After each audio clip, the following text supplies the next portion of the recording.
state is taking new action to try to end the Newton teachers strike. That strike has now shut down school for 10 days. WBZ's Kristina Rex is live for us in Newton right now with these breaking details. Kristina. Yeah, David, to say frustration is mounting is an understatement. There's really frustration on all sides here, and that really kind of escalated in the court today. So just a little bit of what happened. We know the court is kind of overseeing fines on the Newton Teachers Association, the union here, as a result of this strike. The school committee in the city asked the court to start to double those fines. No answer yet on whether or not that'll happen. Over 90 pages of letters from parents and students were submitted to the courts, asking them to basically force schools to reopen. And just breaking now, the Healy administration is now getting involved. The state's labor department filed a petition with the court asking for twice daily updates about how negotiations are going, and saying if they can't get those, they're going to force arbitration here to finally put an end to this strike.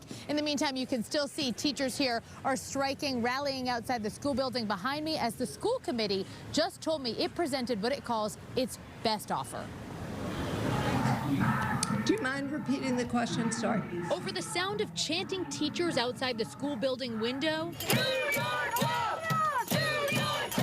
the Newton School Committee says it has presented an offer to the union to end the strike, and it has no more money available. We have no more resources to devote to this contract without causing real harm to our students. The school committee says the ball is now in the union's court, and a potential 11th missed day of school hangs in the balance. On Thursday, parents sent in letters handwritten from their kids to the courts, begging for school to reopen.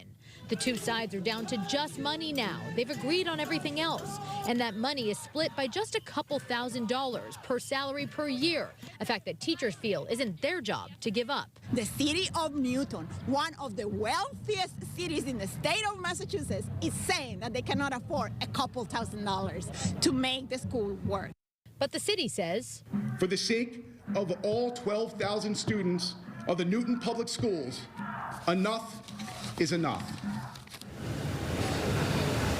So we're back out here live in Newton. Just a little information about how the end of this strike will work whenever it does happen. So the Newton's Union Bargaining Committee, which is inside the building doing all of the negotiating, would have to decide that they accept a package. They would then present that to the entire union for a vote. Now, the school committee chair tells me that he presented his offer today, and he told the union, bring this to your whole union. Let this go to a vote. He claims the president of the union said no on the spot, so it's really unclear what could change tonight. But there's a lot of potential tonight, starting with the fact that right now, starting at 6 o'clock, there's a virtual school committee meeting happening where the school committee is going to determine how to make up all those lost days. Right now, we're up to 10, potentially 11 missed school days. And by state law, there have to be 180 days of school before the end of June. The city's considering using weekends. They're considering cutting into February and April vacation to make up some of these lost days. That's all going to be decided in a meeting tonight. And then, of course, a decision about whether or not this strike will end and school will resume. Those usually come by around 8 o'clock. A lot to look forward to here in Newton tonight.